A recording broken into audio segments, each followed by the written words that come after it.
Bismillah, Alhamdulillah, wassalatu wassalamu ala rasulillah. Pandemi COVID-19 memberikan hikmah bagi dunia pendidikan. Salah satunya adalah memaksa dunia pendidikan untuk mempercepat transformasi pendidikan dengan memperdayakan kemajuan teknologi. Demikian juga dengan bimbingan dan konseling, agar tetap dapat memberikan pelayanan konseling kepada konseli pada saat pandemi ini. Maka guru BK itu diharuskan juga dapat menggunakan teknologi terkait dengan pelayanan yang akan diberikan. Pelayanan bimbingan dan konseling diberikan secara online dengan menggunakan media-media mulai dari yang sederhana berupa email, chat, sampai dengan menggunakan webcam berupa video live session.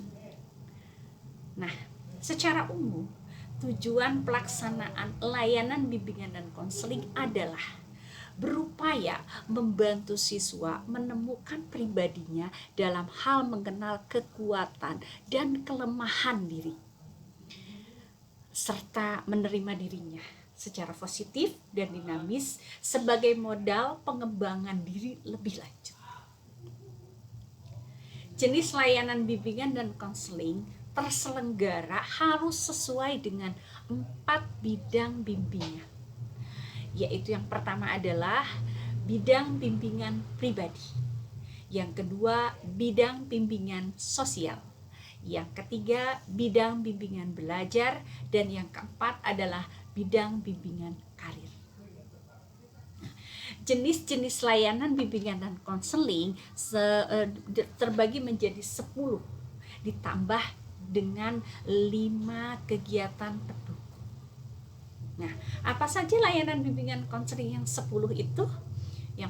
Yaitu layanan orientasi, layanan informasi, layanan penempatan dan penyaluran, layanan penguasaan konten, layanan konseling individu, layanan bimbingan kelompok, layanan konseling kelompok, layanan konsultasi, layanan mediasi, dan layanan advokasi.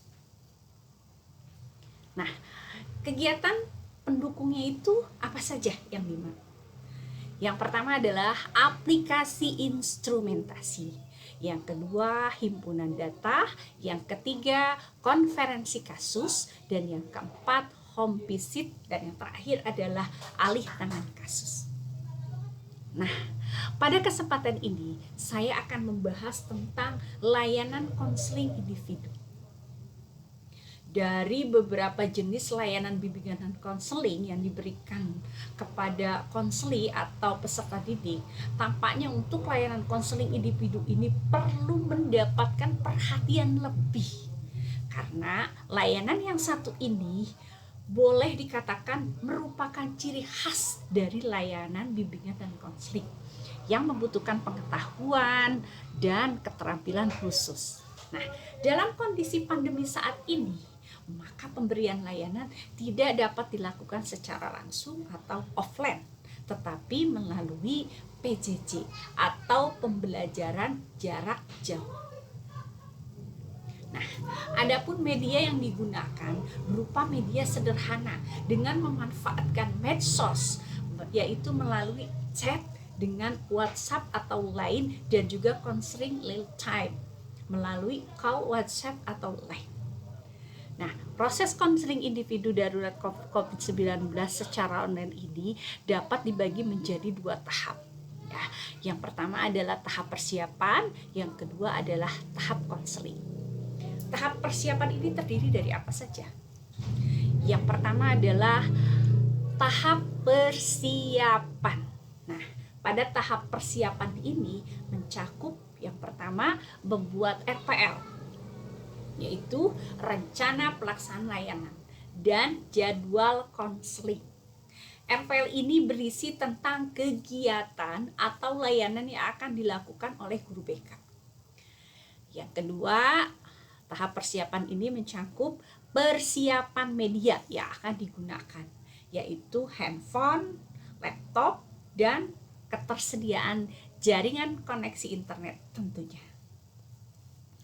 Dan yang kedua adalah tahapan konseling. Nah, pada tahapan konseling ini terdiri dari 5 tahapan. Yang pertama adalah wapri. Nah, menggunakan WeChat dengan cara mewapri konseli yang sudah terjadwal. Atau bisa juga konseli wapri ke guru BK jika sudah waktunya tiba. Dalam tahapan ini adalah kesempatan guru BK untuk menjalin keakraban dengan menanyakan kabar sebagai pembuka, mengingatkan bahwa ini sebagai mengingatkan bahwa sekarang ini adalah jadwalnya untuk konseling individu. Yang kedua adalah curhat. Nah, pada tahapan ini konseli atau siswa mengungkapkan permasalahan yang dialaminya, baik itu tentang pembelajaran, karir, sosialisasi, atau masalah pribadi. Yang ketiga adalah penyelesaian. Nah, pada tahap ini konseli menyelesaikan masalahnya sendiri, didampingi guru BK. Loh, kenapa tidak dibantu guru BK? Alasannya adalah untuk melatih. Nah, karena dengan menyelesaikan masalah sendiri, konseli nantinya akan terbiasa dan mampu menyelesaikan sendiri tanpa bantuan atau tergantung pada orang lain. Dan ini juga mendidik konseli menjadi lebih kuat dan dewasa. Yang keempat adalah evaluasi. Nah, dalam tahap ini, guru BK menilai tentang sejauh mana konseli dapat menyelesaikan masalahnya dan mencatat laporan pelaksanaan program evaluasi. Yang kelima adalah tindak lanjut. Nah, istilah tindak lanjut dalam pelaksanaan layanan dapat dimunculkan sebagai bentuk respon cepat terhadap refleksi yang dilakukan oleh guru BK atas permasalahan-permasalahan yang teridentifikasi selama proses pemberian layanan. Itu. Terima kasih. Wassalamualaikum warahmatullahi wabarakatuh.